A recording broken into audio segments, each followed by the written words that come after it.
vamos a estudiarlos acá. La causalidad de Bradford-Hill. Mire, si tú quieres que tu variable independiente A, esta de acá, variable independiente o causa, cause,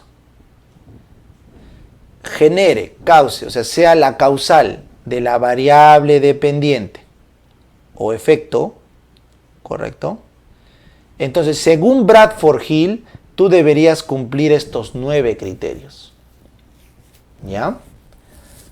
Porque Bradford-Hill estudiaba infecciones. Él era un epidemiólogo de la época de las infecciones.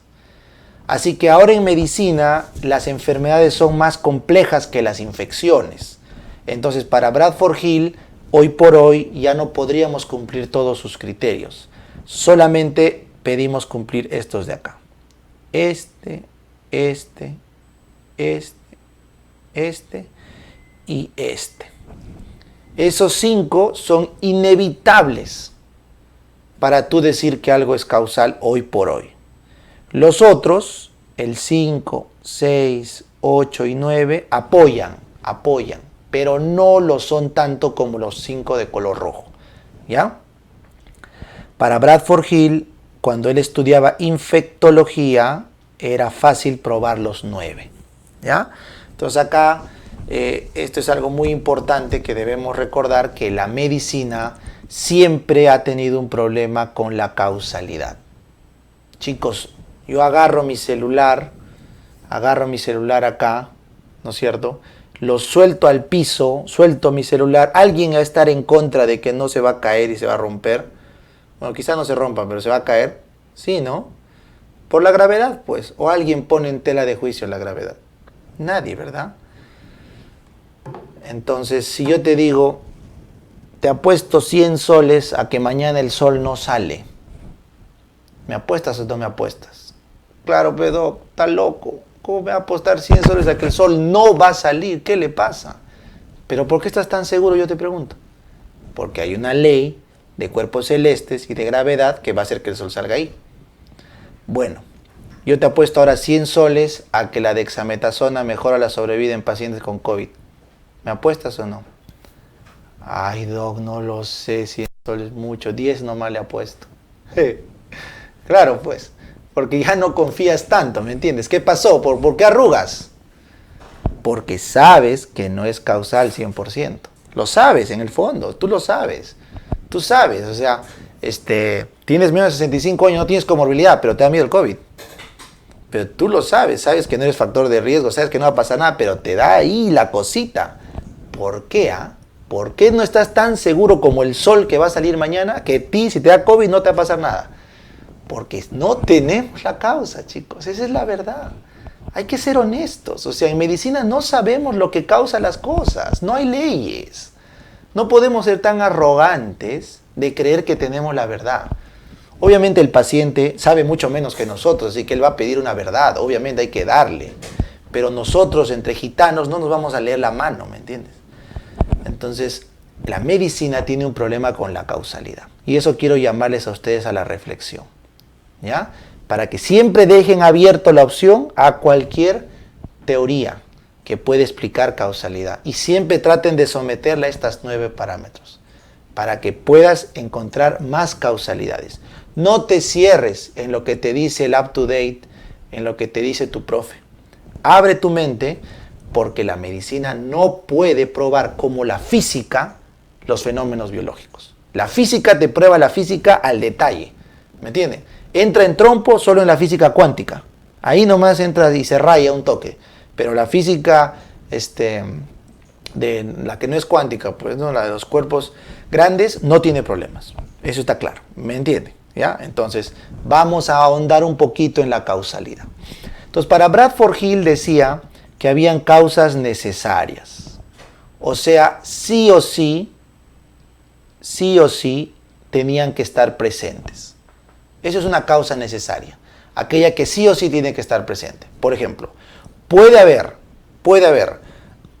tuberculosis sin el Mycobacterium tuberculoso. No hay forma, ¿me entiendes? No hay forma. Puede haber COVID sin el virión. No hay forma. No hay. O sea, es una causa necesaria. ¿Me entienden? Necesaria. Pero es una causa suficiente cuando basta con la causa para desencadenar la enfermedad. ¿Ya? Ahí es importante la definición de caso. Entonces, ¿el Mycobacterium tuberculoso es causa suficiente para desencadenar la tuberculosis? No, porque la tuberculosis se define como una enfermedad respiratoria con clínica bla bla bla y un patrón radiológico bla bla bla y una serología bla bla bla. Entonces, esa definición de caso no basta con el Mycobacterium, tiene que haber todo un proceso. Entonces, el Mycobacterium es necesario, pero no es suficiente. ¿Me entienden? En cambio, para hacer SIDA, ¿es suficiente el virión VIH? Sí.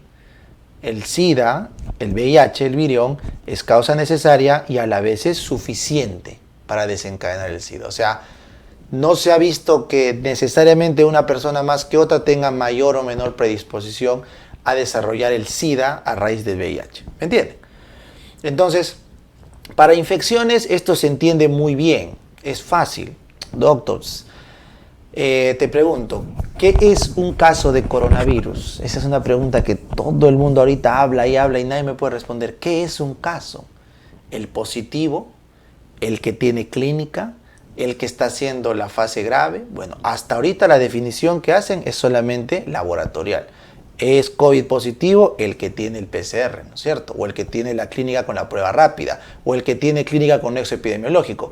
O sea, para ahorita que estamos en pandemia, todos los que sean positivos son COVID, ¿correcto?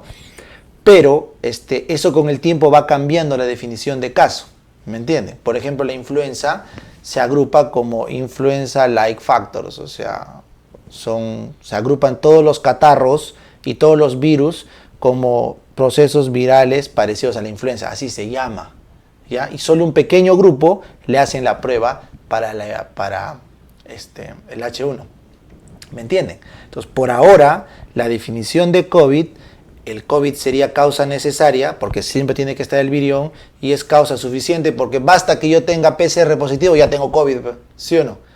Pero ¿qué tal si mañana más tarde COVID se define como el paciente que hace síntomas respiratorios bajos, más prueba molecular positiva? Entonces, ¿un asintomático positivo es caso COVID o no? No, pues, si la definición de caso es ser sintomático, entonces el que es asintomático no es, pues. Entonces ahí el COVID se volvería causa necesaria, pero insuficiente. ¿Ven? Y al final, ¿quién puso el límite? La definición de caso. ¿Me entienden? ¿Un tuberculoso es alguien que tiene PPD positivo? No, porque alguien dijo que eso no es TB. TB es el que tiene la clínica pulmonar. ¿Me entienden? O sea, siempre en medicina hay un árbitro que dice lo que es y lo que no es un caso. Chicos, eso ustedes tienen que tenerlo presente. Ahora que están jóvenes, quiero que aprendan eso, que están jóvenes, vuestro cerebro está abierto. Ya cuando un médico ya está viejo, maduro, ya no le puedes meter estas ideas fundamentales. ¿Ya? Caso lo define arbitrariamente el cuerpo científico. Eso es arbitrario. Ahora, eso no está mal, ¿eh? Eso no está mal en absoluto. Así es la ciencia. Yo te pregunto, ¿cuántos metros cuadrados tiene tu casa? Tiene 80, 90. ¿Y por qué confías tanto en el metro cuadrado, en el metro? ¿Por qué no lo mides tu casa en pulgadas? ¿Por qué no lo mides en pies? ¿Ah? No, es que el metro, pedo, que es el metro. ¿Cómo no va a confiar en él? ¿Y quién ha dicho que el metro es la unidad de medida de distancia? ¿Quién es el Dios? ¿Ha venido Dios y ha dicho, ¿van a usar el metro desde ahora? No. Los científicos se han puesto de acuerdo y han dicho, el metro es la unidad de distancia. El kilo, la unidad de masa. ¿Me entienden? Es arbitrario, muchachos. Arbitrario. ¿Ya? Eso quiero que aprendan. En medicina es igual. El enfermo lo define el cuerpo científico. Por favor. ¿Y cómo lo define? Con el gol estándar. Con el gol estándar. Así que cada vez que tú quieras decir si A causa B, si la causa da tal efecto, tal enfermedad, tienes que por favor decirme qué cosa es caso. Defíneme. Yo quiero ver el tabaco da cáncer. Correcto. Defíneme qué es cáncer. ¿Correcto? O sea, defíneme qué es el cáncer. Esta es la enfermedad, ya está. ¿Me entiendes? Ya. Muy bien. Entonces, Volviendo a ese razonamiento, yo te pregunto, el infarto de miocardio agudo, definido como troponinas elevadas, eso es un caso, ¿verdad? Definición de caso. Ya. ¿Es causado por el tabaco? ¿Es causado por la hipertensión?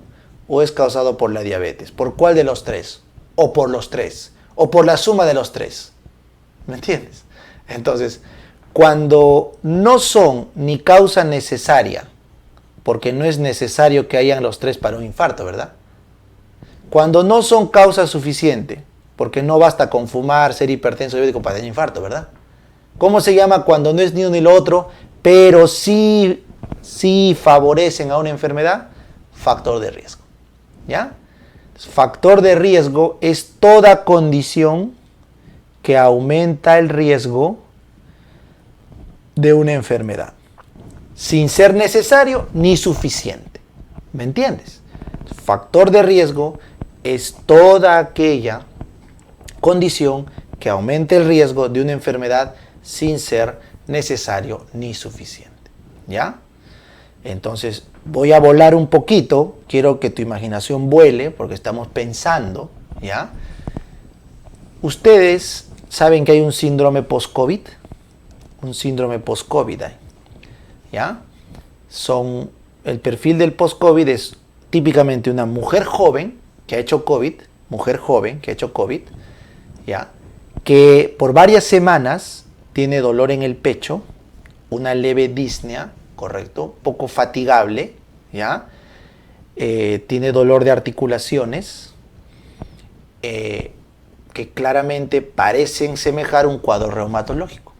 Así que está habiendo tesis de que es probable que el COVID esté siendo un factor de riesgo para activar enfermedades autoinmunes leves. ¿Me entienden? Es una hipótesis, pero está. Porque del síndrome post-COVID, 8 de cada 10 son mujeres. ¿Me entienden? Y tienen clínica reumatológica. Entonces, hay un datito, ¿me entienden? Entonces, el COVID ahí se está volviendo un factor de riesgo de una enfermedad más grande. ¿Me entienden? Aparte que es una causa para su enfermedad, es para una más grande. ¿Y el perfil cuál es? Mujer, joven, asintomática o pausisintomática de COVID, pero que termina con un síndrome post-COVID. ¿Ya? Entonces, así vamos a ir descubriendo cositas, y ahí voy a seguir haciendo ejemplo de esta enfermedad porque es lo que está de moda y es lo que va a ayudarte a entender. Pero nota, por favor, que ahí el COVID se está volviendo un factor de riesgo de otra cosa, ¿ya? Porque simplemente está aumentando el riesgo de algo. ¿Ah, chicos? Muy bien. Imagínense, de acá evolucionamos unos 20 años y nos damos cuenta que los pacientes que hacen SARS es porque tenían un gen previo, ¿no es cierto?, que se activaba con los estados inflamatorios de la obesidad y la hipertensión, y el COVID lo que hace solo es desencadenar el proceso en la forma grave. Y ya está. Y tienes dos enfermedades. Un resfrío normal por COVID y luego tienes un síndrome, vamos a llamar el síndrome de respuesta hiperaguda por COVID, que es otra enfermedad, en un grupo específico de personas. Que ahorita lo estamos viendo como mezclado. Ahorita estamos mezclando, ¿me entienden? Pero quizás en el futuro tengamos dos cuadros distintos. Así como hay TB meningia, TB pulmonar, TB gastrointestinal, ¿no? Imagínate en el futuro hay un COVID normal de gente con un perfil normal y un COVID súper bravo de gente con otro perfil. ¿Ya? Muy bien. Entonces, dicho todo este preámbulo, mi único objetivo, el objetivo de esta primera parte de esta diapo, es explicarte lo que es causalidad. O sea, explicarte que para que A cause B, tiene que seguir una serie de pasos, estos 9, y que hay un montón de tipos de causa, hay un montón de factores de riesgo, y todo depende ¿de qué? De la definición de caso. Todo depende de la definición de caso. ¿Me entienden? Eso es la clave. Eso es lo que yo quería explicarte en esta parte. Muy bien. Ahora vamos a la parte 2. Vámonos de lleno, de cabeza, a los 9 criterios de Bradford. ¿Ya? Primer criterio. Debe haber fuerza de asociación matemática o estadística. Eso quiere decir que el pH 0 debe ser menor al alfa. O sea, debe haber una significación estadística que me diga que el evento no se debe al azar. ¿Ya? Bueno, lamentablemente, hay muchas cosas que nosotros le atribuimos causalidad cuando son meras cosas del azar, ¿ya? Del azar. Entonces, te voy a poner un ejemplo, ¿ya? Un ejemplo. Yo siempre pongo el ejemplo de Perú cuando fue al Mundial, ¿ya? Perú cuando fue al Mundial.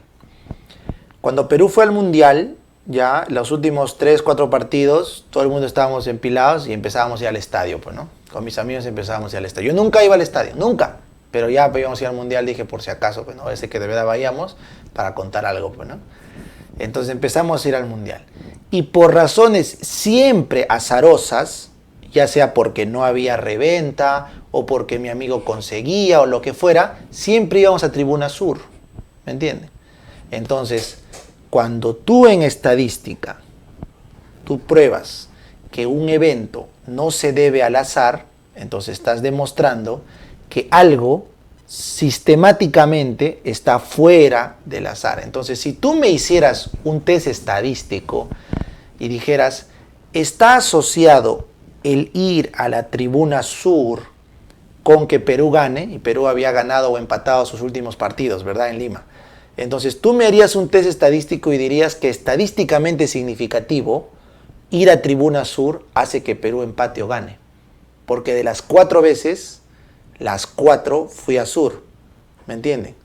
Entonces ahí estás cumpliendo el primer criterio de Bradford, que es que no se debe al azar el hecho de que yo haya ido a Sur y Perú gane, porque las 4 veces que ganó, las 4 veces que fue a Sur, pero eso no significa que Perú gana porque yo voy a Tribuna Sur. ¿Me entienden? O sea, quiero que pongan ese ejemplo, lo tengan claro.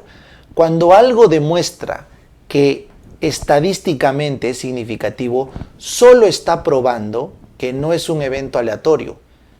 Pero eso no significa en absoluto que es causa. ¿Ya?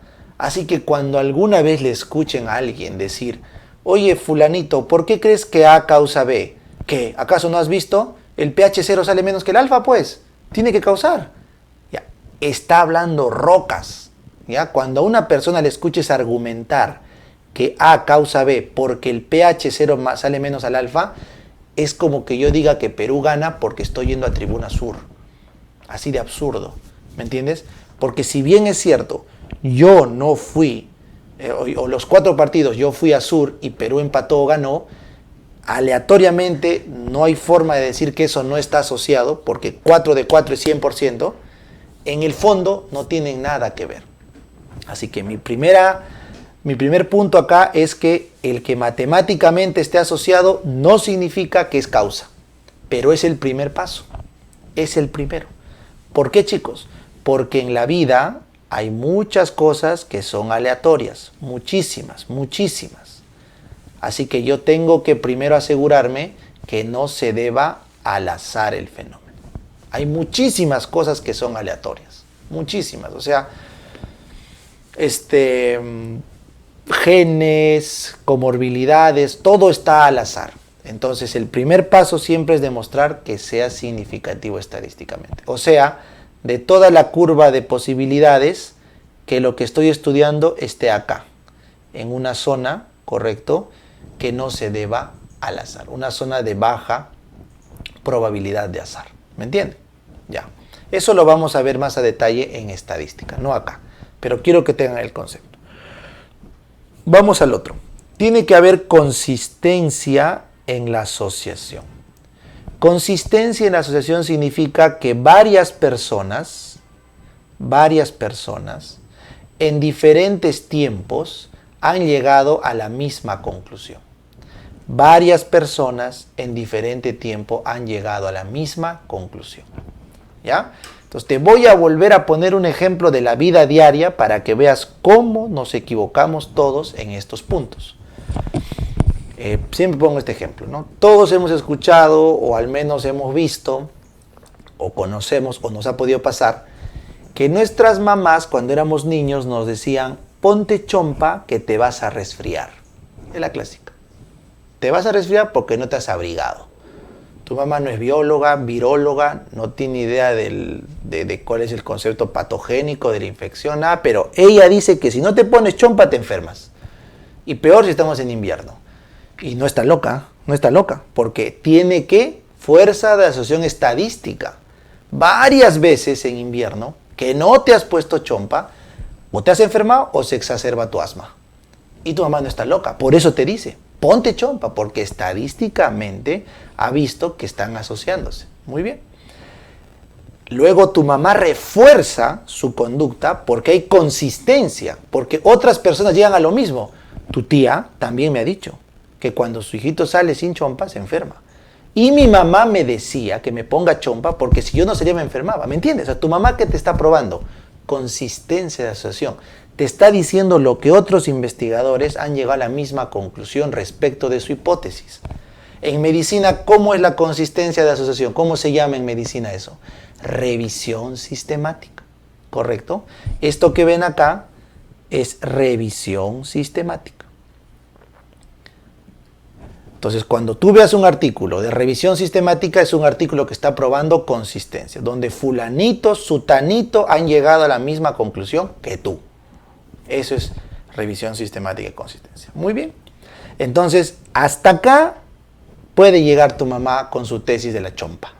No puede avanzar más. Te lo voy a probar por qué. Vamos con el tercer criterio de Bradford Hill. Especificidad de la relación. Este es bravo, ¿ah? O sea, quiere decir que la variable A y solamente la variable A debe causar la variable B. O sea, no debe haber ninguna otra variable, ninguna otra que intervenga. Solo la variable A. Es la única que causa B. Única. Eso se llama especificidad de la relación. Entonces, vamos al ejemplo de tu mamá.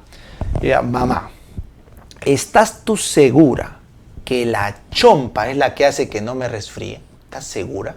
¿No será el invierno? ¿No será que me he contagiado en mi clase? ¿No será que estoy en espacios cerrados porque hace frío y recirculan los virus?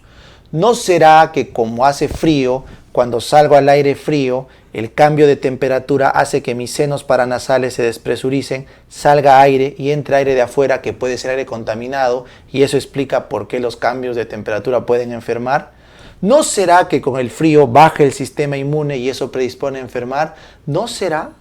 Bueno, pues entonces tu mamá ahí te va a decir, bueno, pues no sé, pues hijo, yo solo sé la chopa, pues. No me preguntes cosas muy trancas. Entonces se cayó su tesis, ¿me entiendes? Ahí se cae su tesis. Entonces todos sabemos que el invierno predispone a enfermedades porque nos encerramos y los virus y bacterias recirculan, ¿correcto? Porque los cambios de presión pueden hacer que las cámaras neumáticas de los paranasales cambien con el aire de afuera y así te infectas, porque el frío extremo baja tu sistema inmune y hace que te enfermes, y otras tesis más que hay. Así que nadie dice que en invierno no nos enfermamos más, eso es obvio, pero no es por la chompa, solamente, ¿ya? Puede que el frío tenga que ver, ¿está bien? ¿Está claro? Ya. Entonces ahí se cayó lo de tu mami y su tesis. En ciencia, para no caer en eso, ¿qué tendrías que hacer para especificidad? Un experimento. Tendrías que agarrar, tú te pones chompa y a tu hermano lo mandas sin chompa. Y los dos a la calle.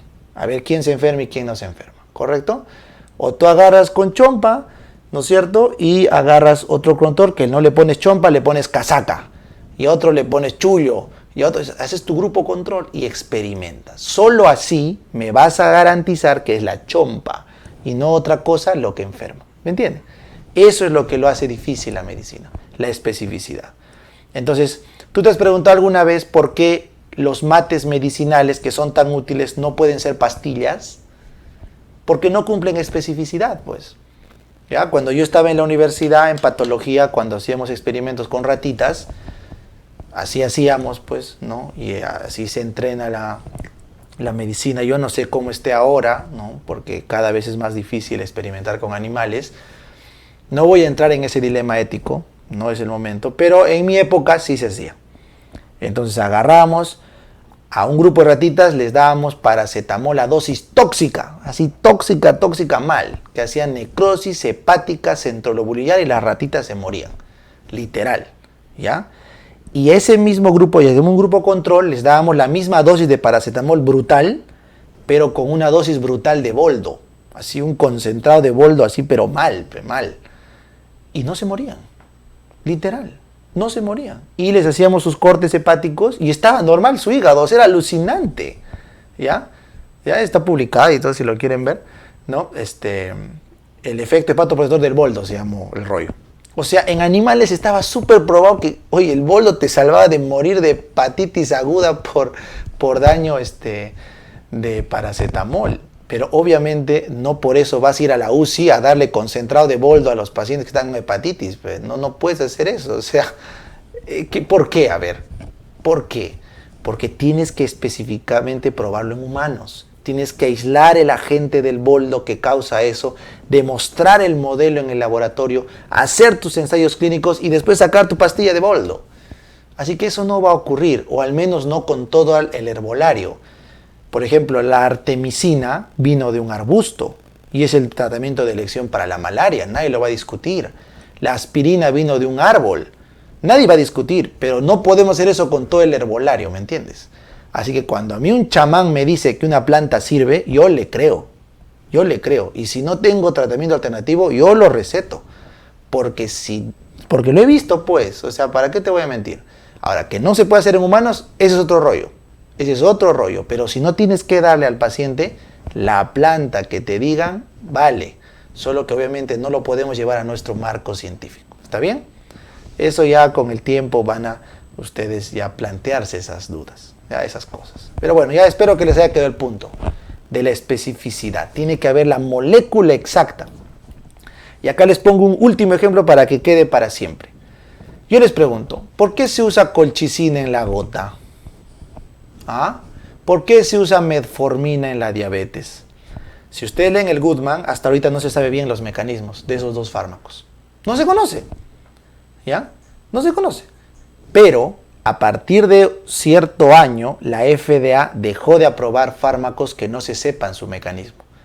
Y los fármacos nuevos sí se sabe a detalle en qué vía molecular actúan. Entonces, eso, para bien o para mal, limita el arsenal terapéutico. Porque solo puedes aprobar fármacos que sabes exactamente dónde actúa. Y otros fármacos no tienes cómo. ¿Me entienden? Por eso es que ahora en este rollo de la hidroxicloroquina, tenían que sacarlo porque si hacía algo de bien, háganlo, man. O sea, estamos en pandemia, no te vas a poner exquisito.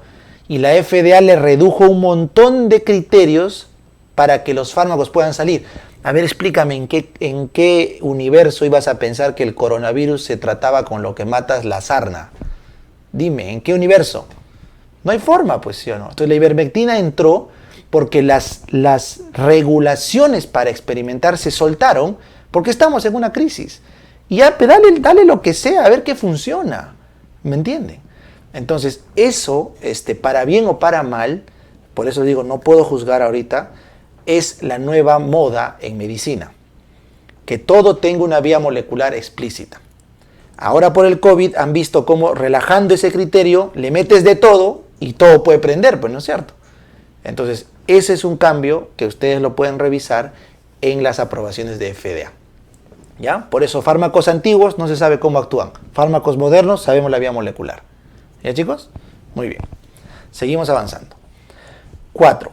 Adecuada relación temporal. Eso está fácil de entender, ¿no? Que la causa A preceda en el tiempo a la causa B. Eso es importantísimo. ¿Ya? Eso solo se puede conseguir con estudios longitudinales. ¿Qué es un estudio longitudinal? Es aquel estudio que parte de sanos y termina evaluando a futuro los enfermos o los casos. ¿Ya? Parte del expuesto y va al final a ver el resultado. Vamos al ejemplo de la chompa de tu mamá. ¿Por qué también a tu mamá su tesis de la chompa nunca va? Porque cuando le preguntas, y mamá, ¿por qué crees que yo me enfermo cada vez que no me pongo chompa? ¿Qué te responde? Es que todas las veces que te has enfermado, yo te preguntaba si te habías puesto chompa y me dijiste que no. O sea, tu mamá primero ve que te enfermes, efecto, y luego te pregunta si te pusiste la chompa o no. Tu mamá está haciendo casos y controles. Entonces, eso no cumple los criterios de longitudinalidad. Lo que tu mamá debería hacer es ver qué día te pones chompa y qué día no, y seguirte en el tiempo para ver cuándo te enfermas. Entonces, a ver, este no se ha puesto chompa el lunes. A ver, vamos a ver. Martes, miércoles, jueves se enferma. Ah, ya. La enfermedad vino después de la chompa. ¿Correcto? En cambio, lo normal es que primero te enfermas y luego te preguntan, ¿te has puesto chompa? No. ¿Ves? Por eso es. Entonces, eso está violando el cuarto criterio de Bradford, que es la temporalidad. ¿Ya? Aprendan. Si tú no respetas la temporalidad, tampoco es causa. Tampoco es causa. Siempre tienes que ver en el proceso. ¿Ya? Ese es inevitable. Por ejemplo, oye, ¿ingresaste? Sí, ingresé. ¿Y te preparaste? Sí. Ah, ya. Prepararse te hace ingresar. Error. Error. He violado la temporalidad. Lo que yo debería hacer es observar quiénes se preparan y quiénes no, y a futuro luego medir quiénes ingresan y quiénes no. Pero partir de la exposición, no partir del efecto. ¿Ya? Pero ¿qué es más fácil? ¿Partir del efecto o de la exposición? Del efecto, pedo, que es más fácil. Ya está, ya ingresó. Solo tengo que preguntarle si se preparó o no. Ya, pero acuérdate que tú al hacer eso estás cometiendo este error y por lo tanto no es causal tu tesis. ¿Ya? Muy bien. Seguimos avanzando. 7. ¿Qué cosa es evidencia experimental? Y esto hasta ahora ni los residentes me entienden, ¿ah? Siempre se confunden con el paso 2, con el paso de consistencia. La evidencia experimental significa que yo puedo manipular la variable independiente y repetir el experimento las veces que me dé la gana. Eso se llama evidencia experimental. Que yo puedo manipular la variable y repetirlo en condiciones controladas cuantas veces quiera. ¿Correcto? Entonces, no confundir con consistencia. Consistencia es cuando varios llegan a lo mismo. Experimento es cuando yo puedo manipular la variable independiente y repetir el ensayo las veces que quiera. ¿Ya, chicos? Muy bien. Y finalmente, con eso hemos terminado los 5 criterios clave para toda causalidad. Muy bien. Ahora vamos al siguiente. Vamos a conversar de los que tienen menos importancia. ¿Qué significa gradiente dosis-respuesta? Gradiente dosis-respuesta significa que a mayor causa debería haber mayor efecto. A mayor causa, mayor efecto. Entonces vamos a poner el ejemplo del COVID. A mayor carga viral, ¿hay mayor enfermedad? Sí, sí se ha visto. A mayor carga viral es más probable que se haga COVID severo. Por eso es que los COVID que dan en las áreas críticas son severos, ¿ya? Así que si van a volver a sus prácticas, acá les doy un consejo, eviten áreas de alta concentración viral, ¿ya? Son cuartos con poca ventilación, que no les cae la luz solar, esos son los lugares de alta carga viral, ¿ya? Eviten ascensores, eviten eso, ¿ya? ¿Cómo puedes hacer que tu rotación sea segura? Aparte de usar una mascarilla N95, que es recomendación, y tus lentes, tienes que procurar estar en un lugar bien ventilado, ¿no? Por eso es que lo bueno del 2 de mayo, el Loaiza, que aparecen templos, bueno, gigantes, es para que el aire y la luz solar entre, porque la tuberculosis moría así. Así que lugares seguros para rotar son los pabellones gigantescos que hay en el Loaiza, en el 2 de mayo, ¿no? En el Carrión también he visto. ¿Ya? En el Hipólito ni hablar, pues. Tiene unos ventanales enormes, ¿no? Parece una catedral. ¿Ya? Eso es. La cosa es que entre luz solar y sea ventilado. ¿Ya, chicos? Si van a estar en un cuarto cerrado, tiene que haber aislamiento inverso. Tiene que sacar el aire, recirculación pero negativa, que no todos los hospitales tienen. Así que tengan cuidado ahí. ¿Ya? Tengan cuidado ahí. ¿Qué más tienes que ver? Si yo entraría a un cuarto con riesgo de COVID, yo miraría si tiene en la pared las luces ultravioleta. Hay un sistema de luz ultravioleta que limpia el aire, ¿ya? Eso limpia el aire, también te da seguridad porque estás eliminando los coronavirus del aire, ¿ya? Bueno, entonces ya saben, a mayor causa, mayor efecto, como el ejemplo del COVID. Más carga viral, más efecto, ¿ya? Si no hay carga viral, no pasa nada.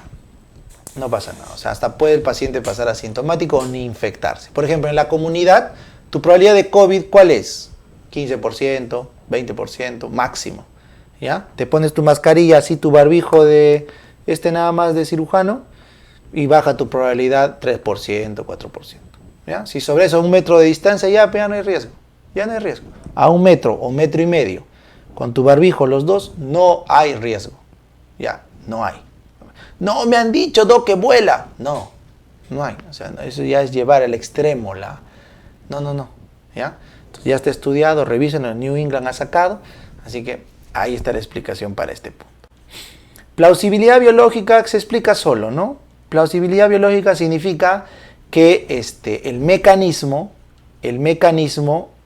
sea entendible con la teoría del momento. ¿Ya? A ver, ¿cómo es eso, Doc? Yo te digo, una persona estresada por la cuarentena, así recontra estresada, ansiosa, hasta depresiva, ¿tiene más riesgo de hacer COVID? ¿Sí o no? Sí, pues. Porque se ha demostrado que el estrés baja el sistema inmune. Ya está demostrado. Entonces, tú me entiendes, hay plausibilidad biológica. Si estaríamos hablando en 1900 o en 1800, tú me dirías, ¿estás loco? ¿Qué tiene que hacer eso con el otro? Me preguntarías, ¿qué es el sistema inmune para empezar? Pues no. Entonces, la teoría biológica ha ido evolucionando, por lo tanto la plausibilidad ha ido cambiando. Para Virchow, sería imposible pensar que el estrés o la depresión aumente o baje el riesgo de enfermedad. Para nosotros es totalmente válido, ¿ya? Eso se llama plausibilidad biológica. 8.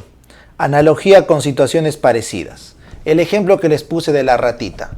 ¿Por qué una parte de ti dijo, oye, si a la ratita le funcionó el boldo, podría funcionar en un paciente hepatópata? ¿Qué parte de ti llegó a la misma conclusión que yo cuando saquemos el experimento? Esto, la analogía. Si en la ratita funcionó, ¿por qué no va a funcionar en el humano? ¿Me entienden? Si funciona en el páncreas, ¿por qué no funcionaría en la paratiroides, que tienen tejido similar?